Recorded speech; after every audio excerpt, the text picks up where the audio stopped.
Get him. Oh, shit. Oh, my. Oh.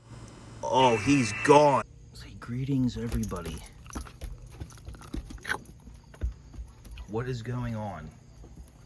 Last video, you saw my plants and everything.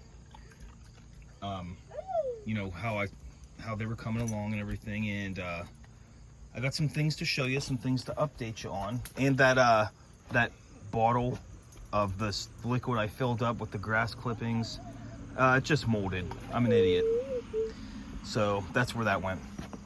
So check these tomatoes out. We're gonna show you the plant, but these are what the San Marzani tomatoes are looking like, you know.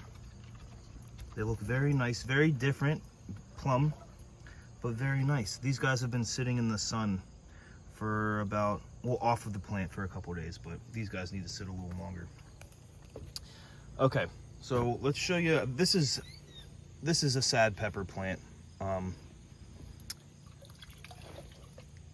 Couldn't do much. I'm still showing you guys, but I couldn't do much with my plants this year. Just a lot of stuff was going on in my life, and I was just busy and had other things going on, sadly. I mean, so, but we're going to show you what's going on, though. We're going to show you guys a couple things. Nice tomatoes.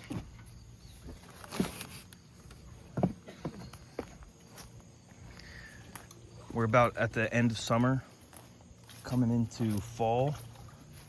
Favorite time of the year. Huh, bud? Just lost some teeth.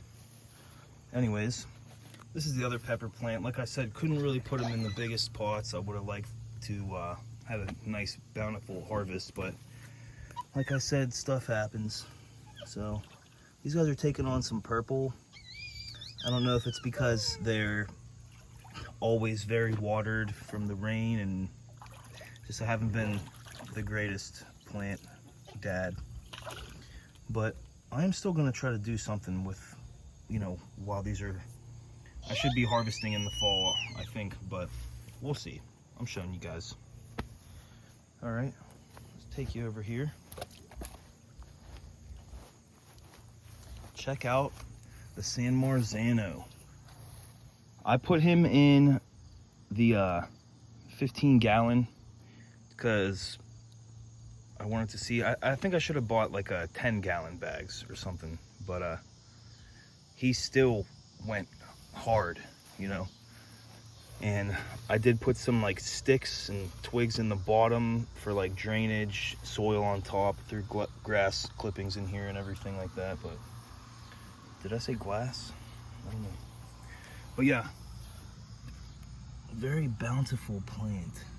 Got a bunch of them, bunch of fruities in there. Nice leaves. Leaves are crazy. I'm sure that's something not so good. Too much water or something. So, and some of these, like this guy, I'm gonna keep him on there for another day because they'll usually come off real easy, but he's resisting arrest. So we'll keep him on there for another day. Yeah, got some guys in there. Looks like we're getting some critter attention up here, potentially.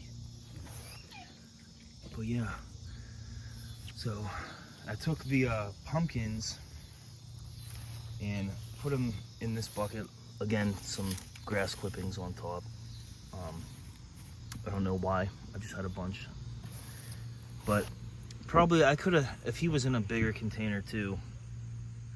But I think these pumpkins are fall harvest too, right? You know, or shortly before or in the fall. I mean, they're pumpkins. So I don't know what to expect. Yeah, these little flower pods coming up. And actually they, along this main stem,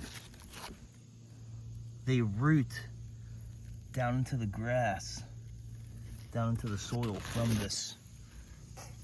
the stalk. So I'm thinking maybe it doesn't really matter that I put them in the bucket. But I mean, we're gonna find out something. All right, check this over here.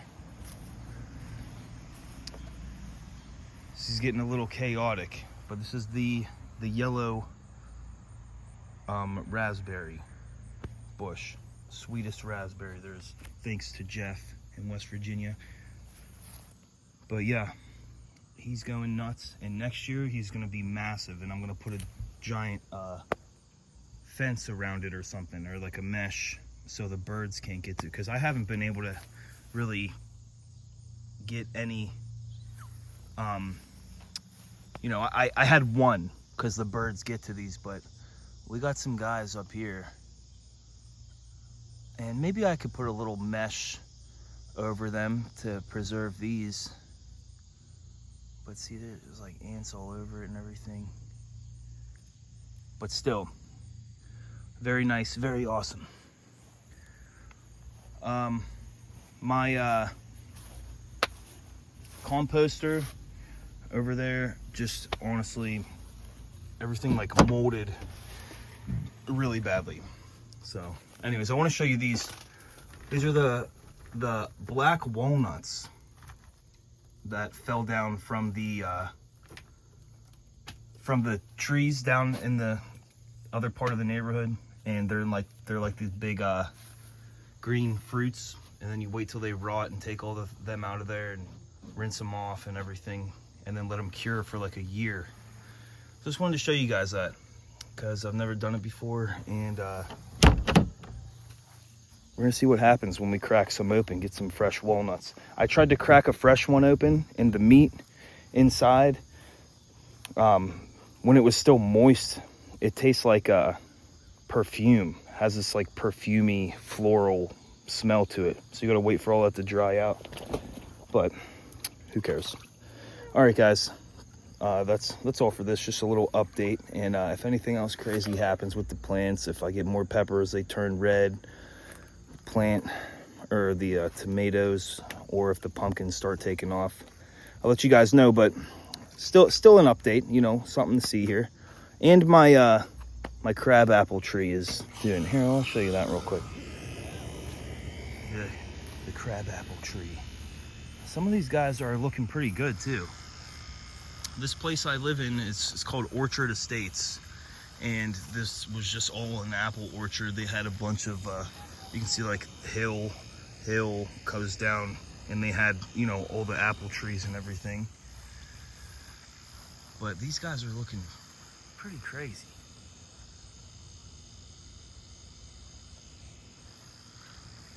Me and my buddy Jeff were talking about putting a clone on one of the branches for a different apple tree.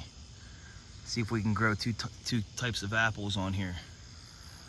But I mean, I think that these were planted for a reason. I don't think they're just crab apples. I think that these a long time ago were like canning apples or cooking apples, something like that.